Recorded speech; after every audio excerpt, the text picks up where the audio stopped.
gunshot echoed through the pediatric ward at 11:47 p.m. Amani Brooks didn't think.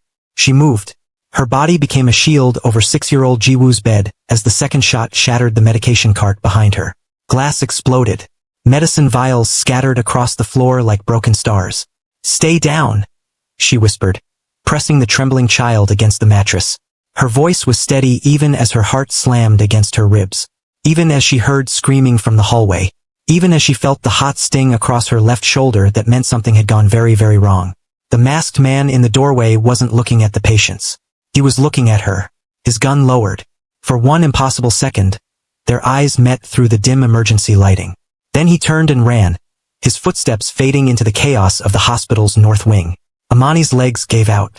She slid down the side of Jiwoo's bed, her white scrubs blooming red just below her collarbone. The pain arrived all at once, stealing her breath, turning her vision into a narrow tunnel. "Nurse Brooks!" Someone was shouting her name, running toward her, but the voice sounded so far away. Her last conscious thought wasn't about the bullet. It wasn't about the pain. It was about the wedding ring she'd slipped off that morning and hidden in her locker, the way she did every single shift. No one knew. No one could ever know. The woman bleeding out on the cold hospital floor belonged to the most dangerous man in Korea. Detective Park Ji-hoon arrived at Seoul Metropolitan Hospital at 12:33 a.m. to find organized chaos. Police barriers. News vans already circling like sharks. Witnesses being separated and catalogued in the main lobby. But the energy felt wrong. 3 shots fired. His partner Detective Yoon briefed him as they walked. 1 security guard wounded in the leg. He'll survive. 1 nurse critical. The shooter escaped through the service exit before security could lock it down. Motive. That's the problem. Yoon stopped walking. Nothing was stolen. No drugs taken from the pharmacy. No hostages demanded. The shooter went straight to the pediatric ward, fired 3 times, and left. Ji-hoon frowned. Security footage? Masked. Gloves.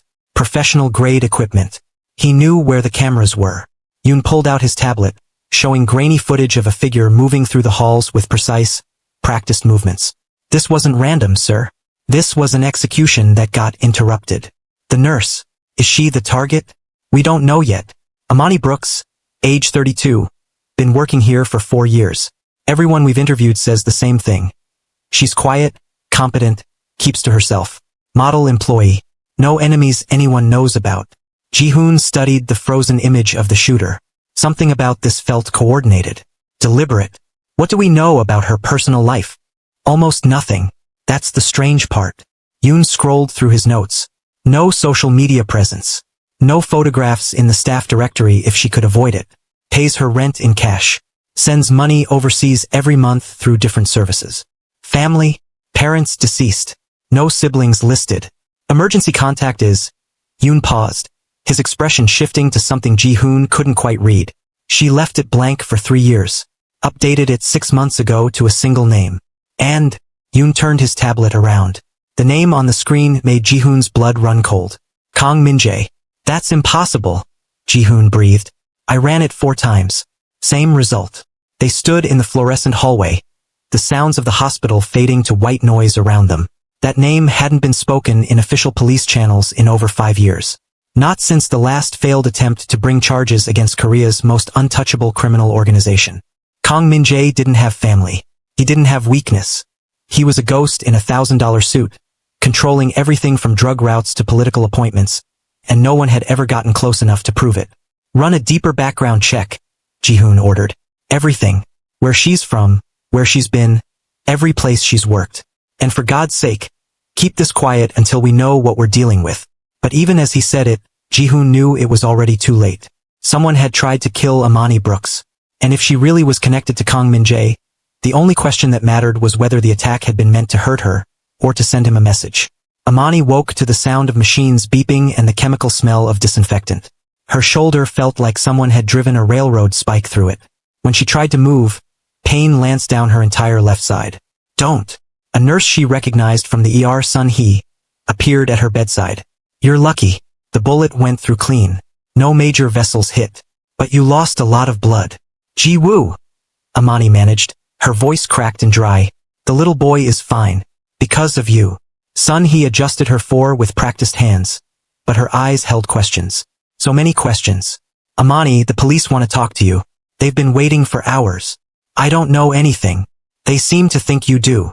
Amani closed her eyes. This was the nightmare she'd spent 4 years carefully avoiding. Every shift she'd worked. Every time she'd declined drinks with colleagues or skipped the hospital holiday parties. Every photograph she'd stepped out of. Every conversation she'd redirected. She'd built an invisible life. Safe, separate, clean, and someone had shattered it in 3 gunshots. Tell them I'm sleeping, she whispered. Sunhee hesitated, then nodded. I'll give you a few more hours. But Amani, they found something in your employee file. A name. Amani's eyes snapped open. They're running background checks on everyone associated with that name. It's only a matter of time before. Before what? The voice came from the doorway. Detective Park Ji-hoon stepped into the room. His badge clipped to his belt.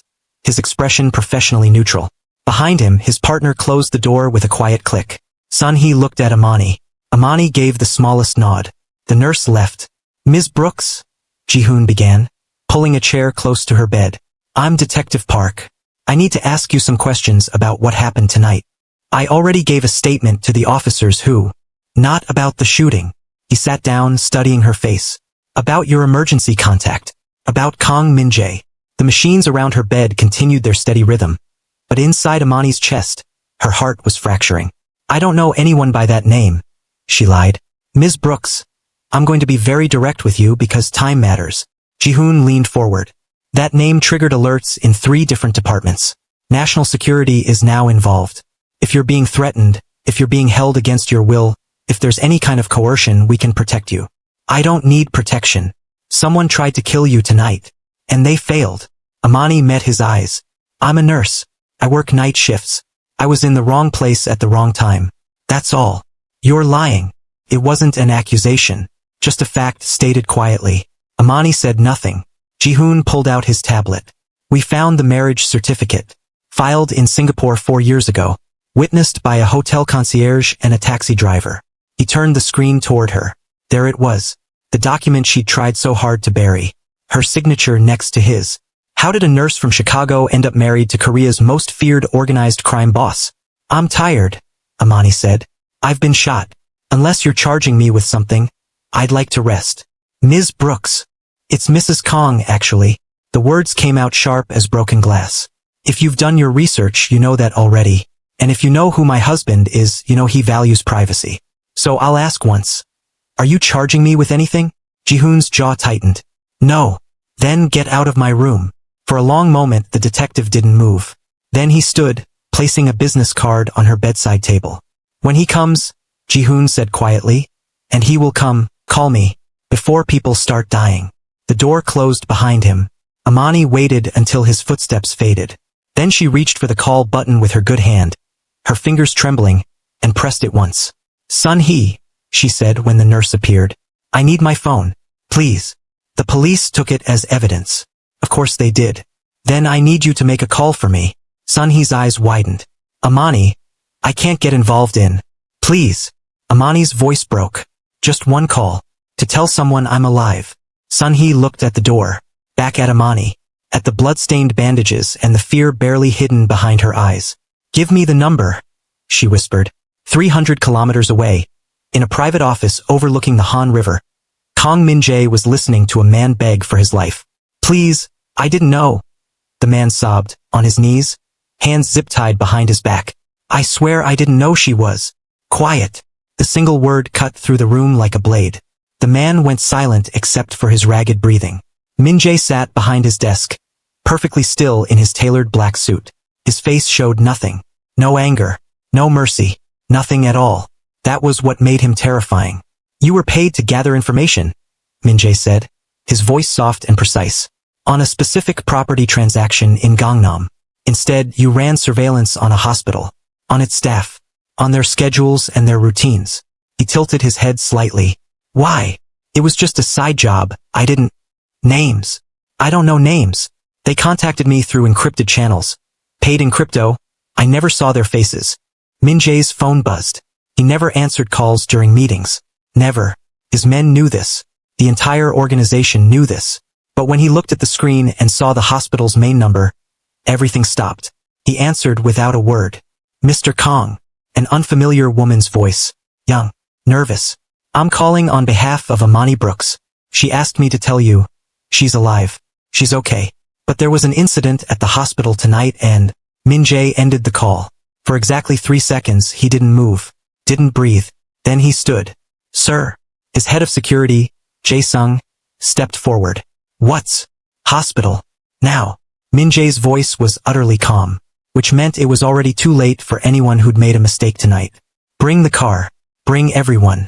And find out who ordered a hit on Seoul Metropolitan. A hit? On the hospital. Minj was already walking toward the door, leaving the zip-tied man sobbing on the floor behind him. Not the hospital, he said quietly. On my wife. The room went deathly silent. In 5 years, no one in the organization had heard him use that word. Most didn't know she existed. Those who suspected had learned not to ask. Jae-sung recovered first. How many men? All of them. Sir, if we mobilize the entire... Minj turned, and Jae-sung stopped talking. Because the man looking at him wasn't the controlled, calculated strategist they all worked for. This was something older. Something burning. Every man we have, Minj repeated. Every favor we're owed. Every camera we control. I want to know who did this, why they did it, and where they are right now. He checked his watch. You have 20 minutes. Then he was gone. Jae-sung pulled out his phone, already dialing. Behind him, the zip-tied man started crying harder. Shut up, Jae-sung muttered. Then into the phone. It's a code black. Yes, I'm sure. The wife has been compromised. Mobilize everything. And someone get me the security footage from Seoul Metropolitan for the last 6 hours. No, I don't care whose jurisdiction it is. Just get it. By the time Minj's car pulled out of the underground garage, 3 things were already happening. Every police scanner in Seoul was being monitored. Every hospital camera feed was being copied. And in 6 different locations across the city, men who thought they were untouchable were about to learn they'd made a catastrophic mistake. Because Kang Minj had exactly one weakness in the entire world. And someone had just put a bullet in her. The first sign came at 2:47 a.m. Detective Park was reviewing security footage in the hospital's administrative office when every screen went dark simultaneously. What the... Yoon jumped up from his chair. Did we lose power? But the lights were still on. The medical equipment still running. Only the security system had been killed. Ji-hoon's phone rang. It was the officer he'd posted at the main entrance. Sir, we have a situation. Black sedans. At least 6 of them. They're not approaching the building, just sitting there, blocking the access roads. Ji-hoon moved to the window. Even from the 3rd floor he could see them. Expensive cars arranged in a perfect perimeter around the hospital. No lights, no movement, just waiting. Call for backup, Ji-hoon ordered. And get hospital security to lock down. Sir, security is saying their badge readers just stopped working. All the electronic locks are frozen in whatever position they were in. Some doors are locked. Some are open. It's like someone's controlling the entire building remotely. Ji-hoon finished. He turned to Yoon. Where is Mrs. Kong? Room 412, 4th floor, ICU wing. They both ran. The ICU was eerily quiet when they arrived. Too quiet. The nurse's station was unmanned. Patient rooms sat dark behind their glass walls. And standing outside room 412, in a crisp white coat that definitely didn't belong to any hospital staff, was a man who could only be described as professionally dangerous. He didn't move as Ji-hoon and Yoon approached. Badges out. Step away from the door, Ji-hoon ordered. The man in the white coat didn't even look at them. No. This is a police investigation. You're interfering with... I'm a private physician, the man interrupted smoothly. Checking on a patient. I have every right to be here. Bullshit. Yoon had his hand on his weapon. Who are you? Before anyone could answer, the door to room 412 opened. Kang Minj stepped out. Ji-hoon had seen photographs in classified files. Grainy surveillance images. Courtroom sketches from trials that never went anywhere. None of them had captured this. Minj was tall, perfectly composed. His dark suit immaculate despite the late hour. His face was handsome in a way that felt calculated, symmetrical, controlled, revealing nothing. But his eyes were what made Ji-hoon's hand drift toward his own weapon. They were completely empty. Detectives, Minj said politely. I appreciate your quick response to tonight's incident. My wife has given her statement. She's resting now. I'm sure you understand. Mr. Kong, I need to ask you some questions about... No. Minj's voice didn't rise, didn't harden, just stopped the conversation like a wall. You don't. This is a crime scene. An active investigation. Then investigate. Minj adjusted his cufflinks with deliberate care. But not here. Not tonight. My wife needs rest. I'm sure you have plenty of other leads to pursue. It wasn't a suggestion. Ji-hoon looked past him into the hospital room. He could just see Amani's silhouette in the bed, turned away from the door, perfectly still. Did she call you? Ji-hoon asked. For the first time, something flickered across Minjae's face. Brief, painful, gone. She didn't have to. Mr. Kong, if you're planning any kind of retaliation. Retaliation? Minj tilted his head slightly. Detective? I'm a businessman. I don't retaliate. I resolve problems. Efficiently. Quietly. He stepped closer, and Ji-hoon felt every muscle in his body tense. The people who did this will be found. They will be dealt with, and you will never prove I was involved. Just like you've never proven anything else. That sounds like a threat. It's a fact. Minj turned back toward the hospital room. Now, if you'll excuse me, I'd like to sit with my wife. We're posting guards, Ji-hoon said, on this room, for her protection. Of course. Minj paused at the door. Though I think you'll find she's quite well protected already. He went inside and closed the door. Ji-hoon and Yoon stood in the hallway, adrenaline still coursing through their veins, facing the man in the white coat, who definitely wasn't a doctor. How many of you are in the building? Ji-hoon asked quietly. The man smiled slightly. Enough. This is a hospital. There are sick people here. Children. Which is why nothing will happen here. The man's smile faded. Mr. Kong is very clear about collateral damage. But the people who caused this, he shrugged. They're not in the hospital. You're admitting to. I'm not admitting anything. I'm just a concerned colleague checking on a friend. The man's phone buzzed. He glanced at it. Now, if you'll excuse me, I have other patients to attend to. He walked away, unhurried, like he owned the entire building. Yoon waited until he was gone. What the hell do we do? Ji-hoon pulled out his phone. We call the captain. And then we try to find whoever shot Mrs. Kong before Kong Minj does. And if we can't? Ji-hoon looked at the closed door of room 412. Through the glass, he could see Minj sitting in the chair beside Amani's bed. Not touching her. Just watching her breathe. Then we try to minimize the body count, Ji-hoon said.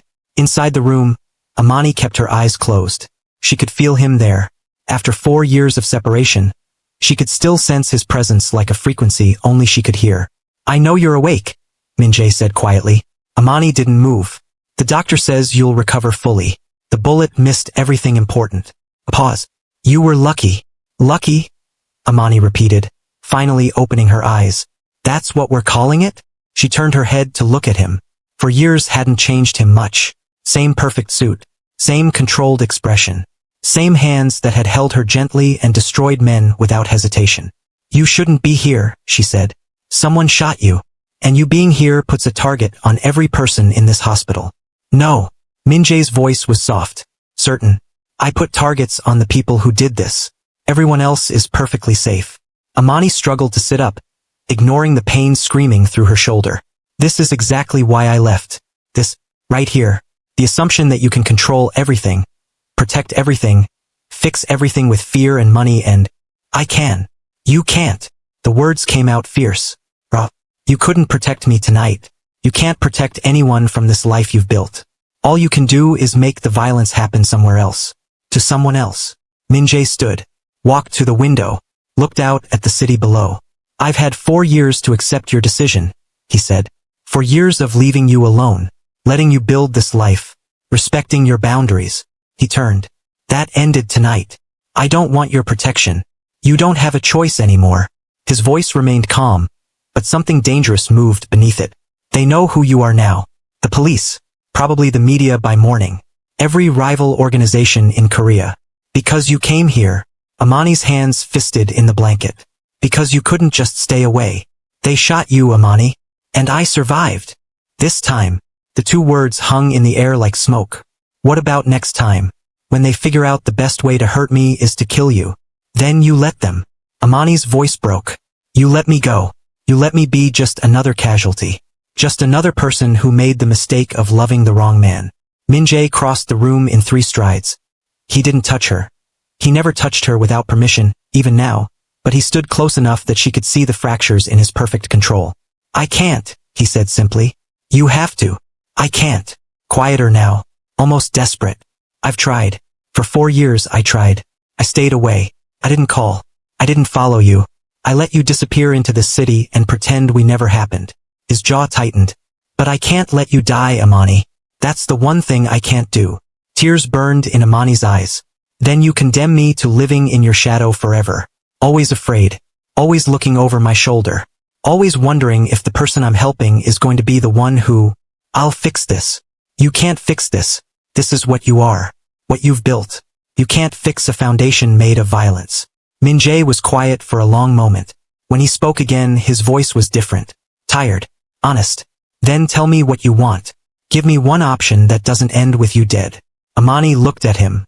Really looked at him. At the man who'd brought her coffee exactly how she liked it.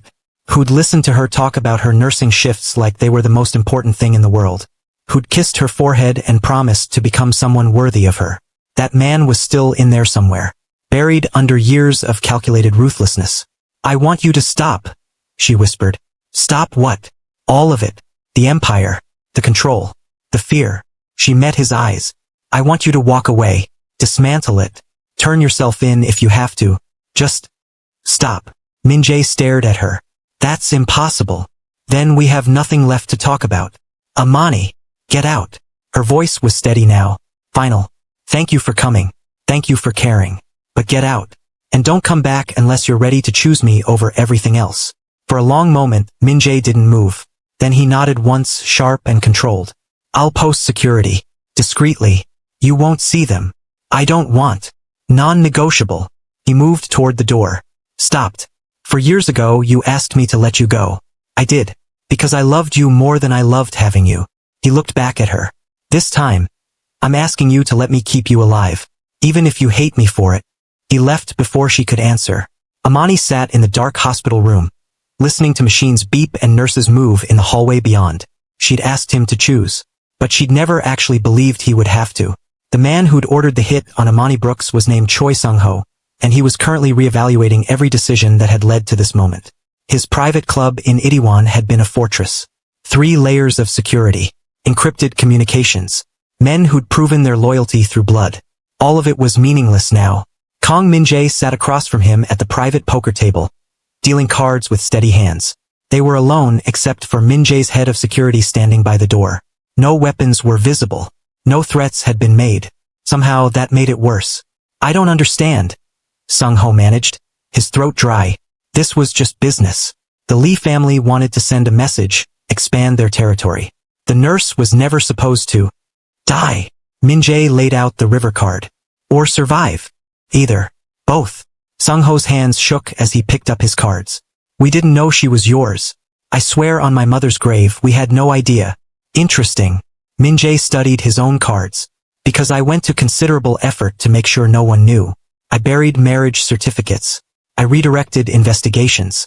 I kept her name out of every database that could connect her to me. He looked up. So how did you find out? We didn't. The Lee family wanted to hit someone in the hospital. Some doctor who refused to cooperate with their pharmaceutical distribution. The nurse just... She was there. Wrong place, wrong time. Minj set down his cards. You're lying. I'm not, I swear. You're lying because if this was random, you would have apologized differently. You would have offered compensation. Territory. Something. Minj leaned back in his chair. Instead, you're trying to shift blame. Which means someone told you to target her specifically. Sung-ho's face went gray. Who? Minj asked quietly. They'll kill me. I'll kill you. No emotion. Just fact. The only question is how long it takes. Sung-ho looked at the door. At Jae-sung standing silent guard. At Minj's perfectly calm expression. The Beck family, he whispered. They've been planning this for months. They want to destabilize your organization. Create chaos. They figured if they could hurt you personally. He trailed off. Go on. They said you'd overreact. Go to war. Make mistakes. Expose yourself. Sung-ho's words tumbled out faster now. They didn't tell me she was your wife. Just that she was important. That hurting her would draw you out. Minj was quiet for so long that Sung-ho started to think maybe, possibly, he might survive this. Then Minj spoke. Jae-sung, take Mr. Choi to the warehouse. Hold him until we've confirmed his information. If he's telling the truth, Let him go with a message. Sung-ho sagged with relief. And if he's lying? Jae-sung asked. Then make sure it's educational for anyone else considering similar decisions. Two men appeared from the shadows. Sung-ho barely had time to process that they'd been there the whole time before he was being escorted out. Minj sat alone at the poker table, looking at the cards scattered between empty chairs. His phone rang. He answered. Sir. Jae-sung's voice. We've confirmed 3 separate intelligence streams pointing to the Beck family. They've been gathering information on your organization for 6 months, including, he paused, including surveillance on the hospital. They knew about Mrs. Kong before tonight. How long before? At least 3 weeks. Minj closed his eyes. 3 weeks. They'd been planning this for 3 weeks, and he hadn't known, hadn't protected her. The Beck family, he said.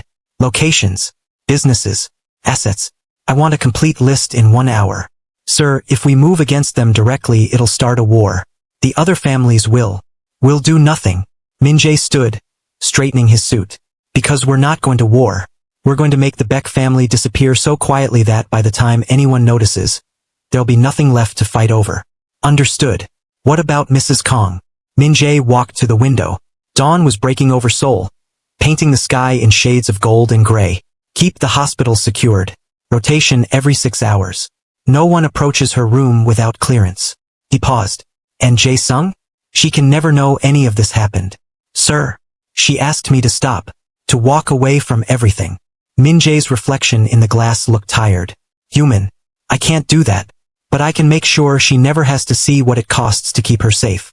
He ended the call. By noon, 3 Beck family warehouses would be raided by police following anonymous tips. By evening, their financial accounts would be frozen due to sudden tax investigations. By midnight, their key lieutenants would be in custody on charges ranging from fraud to trafficking. And Kong Minj would be nowhere near any of it. Because Amani was right about one thing. He couldn't fix a foundation built on violence. But he could bury it so deep that she never had to see the cracks. 1 week later, Amani was discharged from the hospital. She signed the release forms with her good hand, barely listening to the discharge nurse's instructions about wound care and follow-up appointments. Someone's waiting for you downstairs, the nurse said carefully. He's been very persistent. Tell him I'm not interested.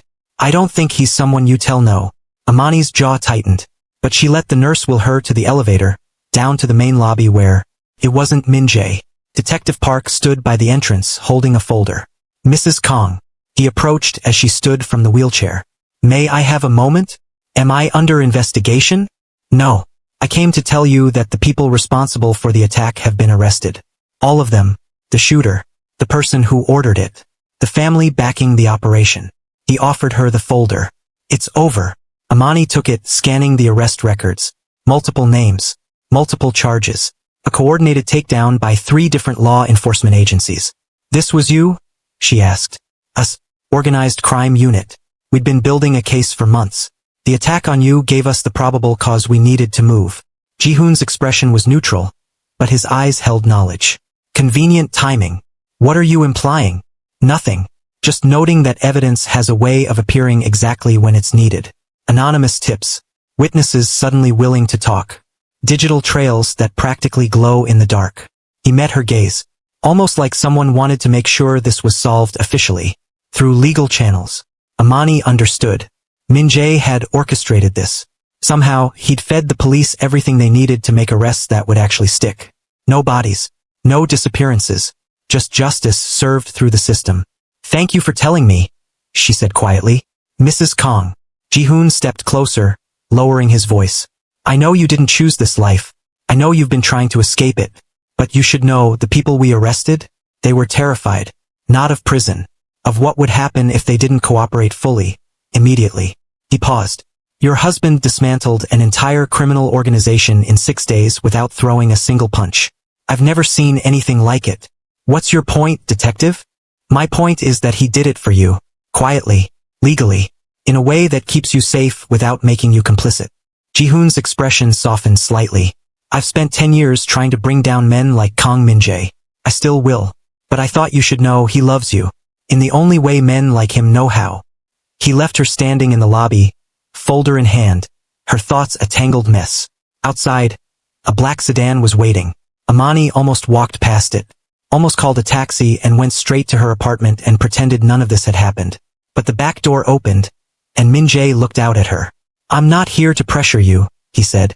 "I just wanted to make sure you got home safely. The people who wanted me dead are in custody. There are always more people." He gestured to the seat beside him. "Please, just let me see you home." Amani got in the car. They drove in silence through Seoul's morning traffic. The driver kept his eyes on the road. The privacy screen was up, giving them the illusion of being alone. "The detective told me what you did," Amani said finally. "I don't know what you mean." "Don't." She turned to face him. "Don't lie to me. Not about this." Minj was quiet for a moment. Then, "They hurt you. I made sure they couldn't hurt anyone else. That's all. You did it legally. You asked me to stop the violence. So I found another way." "Minj." Amani's voice caught. "You can't do this forever. Eventually, there will be a threat you can't eliminate with money or manipulation. Eventually. Then I'll adapt again." He looked at her fully for the first time. "You asked me to choose. For years ago I couldn't. I thought my power was what kept you safe. Kept everyone safe." He reached across the seat, not touching her, just close enough that she could feel the warmth of his hand. "I was wrong. Power just makes you a target. For everyone. So what are you saying?" "I'm saying I'm dismantling the empire. Piece by piece. Quietly. Some operations I'm selling. Some I'm shutting down. Some I'm turning over to authorities with enough evidence to make arrests stick." He withdrew his hand. "It'll take time. Maybe years. But I'm doing it." Amani stared at him. "Why?" "Because you asked me to. Because I love you more than I love control." Minj's voice was steady, but something raw moved beneath it. "Because the last week, watching you recover and knowing I put you in that position, it broke something in me. Something that needed to break."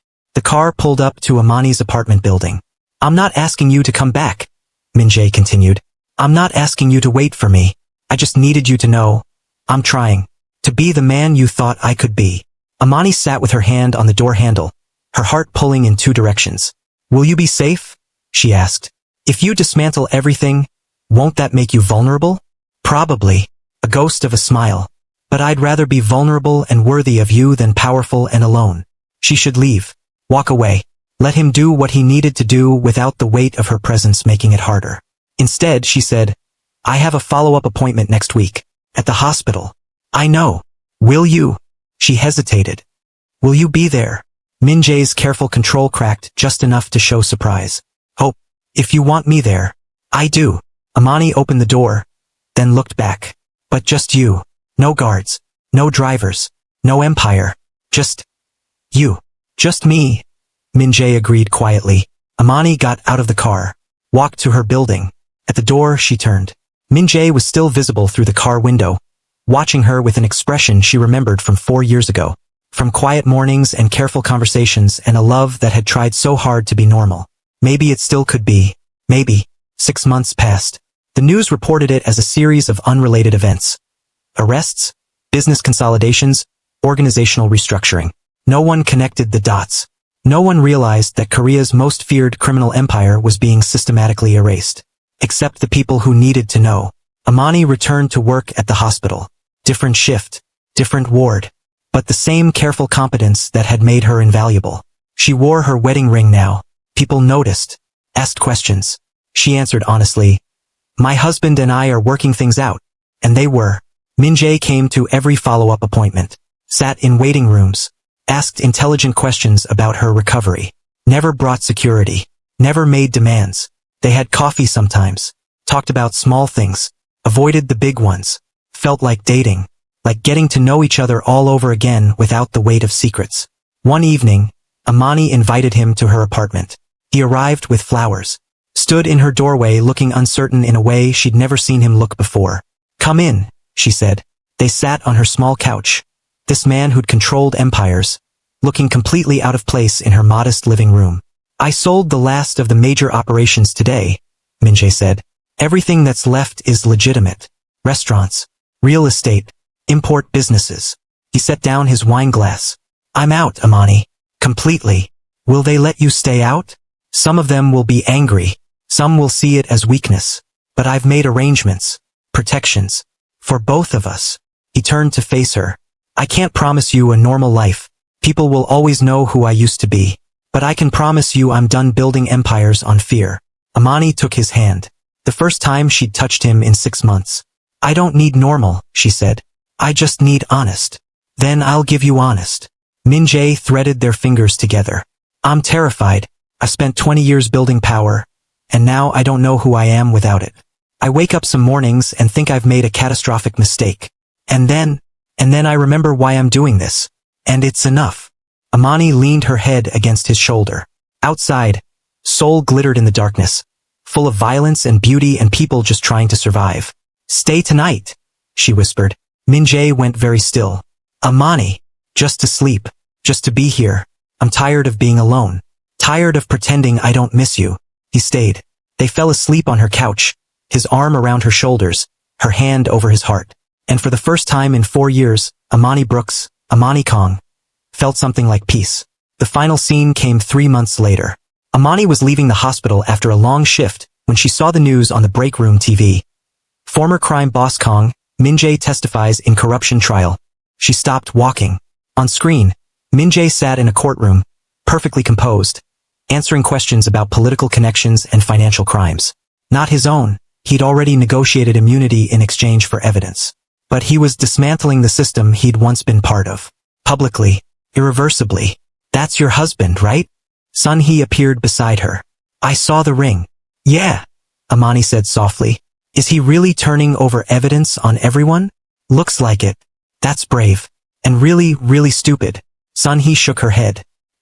He's making himself a target. I know. Are you okay with that? Amani watched Minj on the screen, watched him choose truth over safety, justice over power. Watched him become the man she'd always believed he could be. I'm terrified, she admitted. But I'm also proud. Is that strange? No. Sun-hee squeezed her shoulder. That's love. Amani's phone buzzed. A text from Minj. Long day. Can I come by tonight? She smiled and typed back. I'll make dinner. As she walked out of the hospital into the cool evening air, Amani thought about the last year. About the gunshot that had shattered her careful, invisible life. About the man who'd chosen her over everything he'd built. It wasn't a fairy tale. There would be consequences, threats, difficult years ahead. But they would face them together. And that was enough. The black nurse who'd been shot in a hospital attack had married Korea's most feared mafia boss. But that wasn't the whole story. The whole story was that she'd married a man who learned to fear love more than death. Who learned that real power wasn't control, it was the courage to let go. And in the end, that made all the difference. If you've made it this far, thank you for following Amani and Minj's journey. Stories like this remind us that change is possible, even for the most unlikely people. But it takes sacrifice, honesty, and love that refuses to accept easy answers. If this story moved you, please hit that like button, leave a comment sharing your thoughts, and subscribe for more powerful narratives about love, redemption, and the choices that define us. Your support means everything and helps us bring more stories like this to life. Until next time, remember, sometimes the bravest thing we can do is choose to be vulnerable with the people who matter most.